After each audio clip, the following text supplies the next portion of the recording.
2022 será uma página em branco para todas as equipes. Uma oportunidade para todos acertarem as novas regulamentações e superar as grandes equipes que podem errar completamente.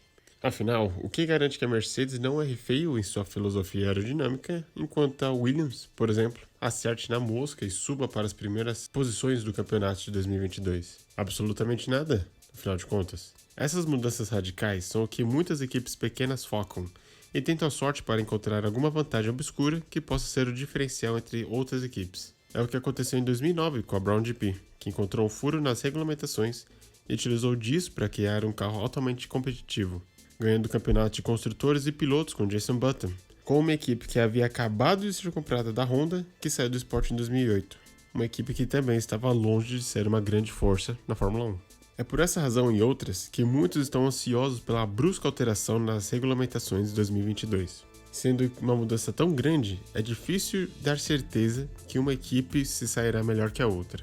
Olhando para tempos recentes, podemos ver como as pequenas coisas já causam uma grande mudança na performance dos carros. Em 2019, por exemplo, as asas dianteiras foram simplificadas para evitar que o ar sujo produzido pelos carros continuasse piorando até a introdução da nova geração, que até então estava planejada para o ano de 2021. E essas asas mais simples foram um pesadelo para a Red Bull.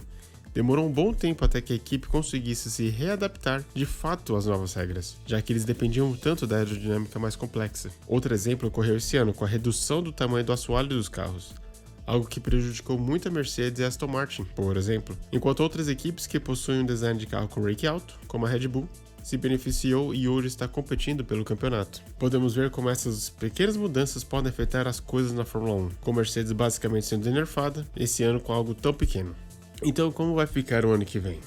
Eu não posso te dar certeza de nada, mas tenho algumas ideias de quem possui as melhores e piores chances. Primeiramente, para equilibrar o jogo, a FIA introduziu o teto de gastos esse ano.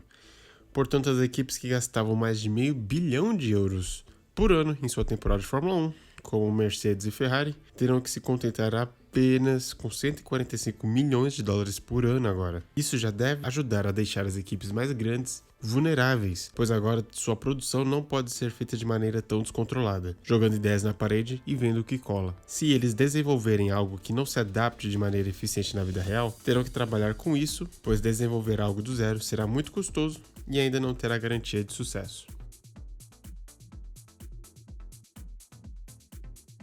Uma equipe que pode surpreender, e não pelos melhores motivos, é a Alfa Romeo. Esse ano, a equipe perdeu a assistência de Simone Resta. Simone é um grande engenheiro da Ferrari que foi emprestado à Alfa Romeo em troca de um assento exclusivo para a equipe, onde planejavam colocar Mick Schumacher esse ano. Porém, com o link entre Ferrari e Alfa Romeo ficando cada vez mais fraco, Resta foi enviado para a Haas, onde a Ferrari possui maior influência. Perdendo um auxílio tão grande, sem um plano de superação como a Williams tem, por exemplo, fica difícil imaginar que a Alfa Romeo se destaque positivamente ano que vem. Sem contar, claro, que Kimi Raikkonen irá se aposentar e a equipe está procurando pilotos que possam pagar para correr, o que significa trazer pilotos muito novos, sem experiência em Fórmula 1 e principalmente como acertar um carro da melhor maneira possível, algo que Kimi tinha conhecimento de sobra. Falando em equipes ruins, a Haas pode ser uma surpresa ano que vem.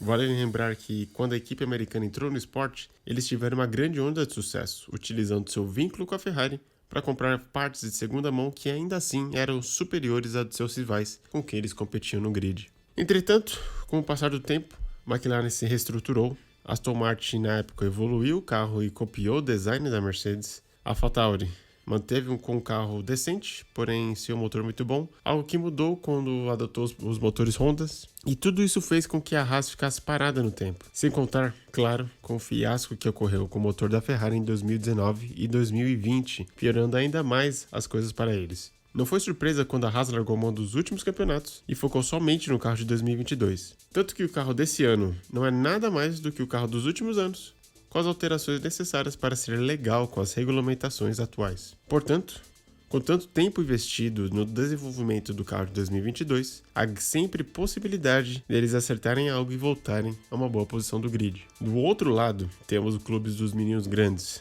como Mercedes, Ferrari e Red Bull. Devido à disputa para o título desse ano, não seria uma surpresa caso Red Bull e Mercedes sofressem uma desvantagem ano que vem, pois precisaram distribuir os recursos para o desenvolvimento do carro de 2022 e do ano atual. Claro que nenhuma dessas equipes começou a trabalhar nas regulamentações agora, mas ainda assim é algo que a outra equipe desse clube não precisava se preocupar, como é o caso da Ferrari. Não há como negar que a Ferrari foi uma negação esses últimos anos, tentando aproveitar um furo nas regulamentações dos motores. Foram obrigados a remover tais upgrades e depois houve o congelamento de desenvolvimento do carro em 2020 por conta do Covid, o que deixou eles parados em um limbo onde estavam com o carro péssimo sem poder consertar o que estava errado.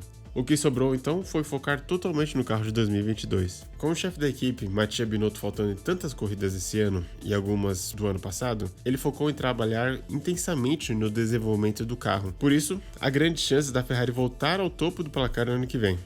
Ferrari é a maior equipe da Fórmula 1 e com a sua reconstrução interna que vem ocorrendo nos últimos anos, quem sabe eles podem finalmente trazer a velocidade a seus leais tifoses. McLaren é uma equipe que vem subindo recentemente e isso deve continuar ano que vem. A equipe está com um ótimo plano para voltar ao topo do placar e competir por campeonatos, recebendo dinheiro de diversos investidores mundo afora. Talvez não consigam ser os primeiros, mas devem continuar com o impulso e manter uma boa trajetória até voltarem ao topo do placar. A equipe da Aston Martin deve permanecer no meio do grid no ano que vem ainda. A equipe está recebendo investimentos altíssimos de Lawrence Stroll e outros investidores, porém é um projeto que ainda levará alguns anos até começar a dar frutos. Não há nada de imediato. Eles sempre foram uma equipe que conseguiam construir bons carros pelo dinheiro que possuíam antigamente. E quando copiaram o design da Mercedes, eles obtiveram bom sucesso. Entretanto, veremos se eles apenas sabem copiar bem ou se realmente fizeram a lição de casa e entenderam o design da aerodinâmica da equipe alemã e como aplicar isso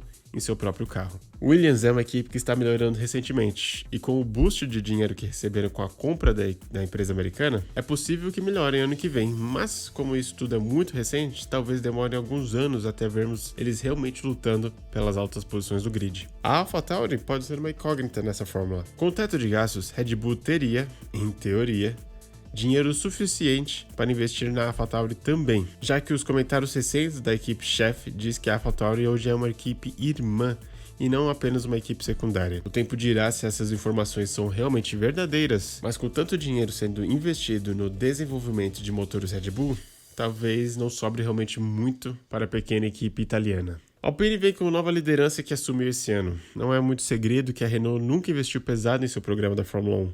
Mas rumores eram que com a mudança para a Alpine, isso deixaria de ser verdade. Talvez a equipe esteja passando por mudanças de liderança por trás das portas, coisas que podem demorar um pouco mais até trazer benefícios às pistas. Mas talvez devam ter algum plano secreto para conseguirem trazer Fernando Alonso de volta à Fórmula 1. Piloto que se aposentou em 2018, pois estava descontente pelo fato de não conseguir mais competir por vitórias. Mas como dito antes, tudo isso é apenas especulação.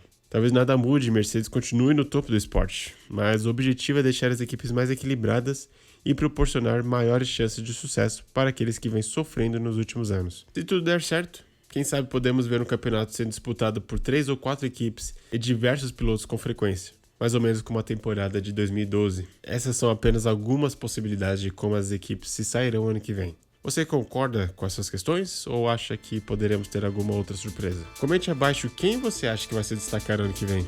E se gostou desse vídeo, deixa seu like e inscreva-se no canal. Até a próxima!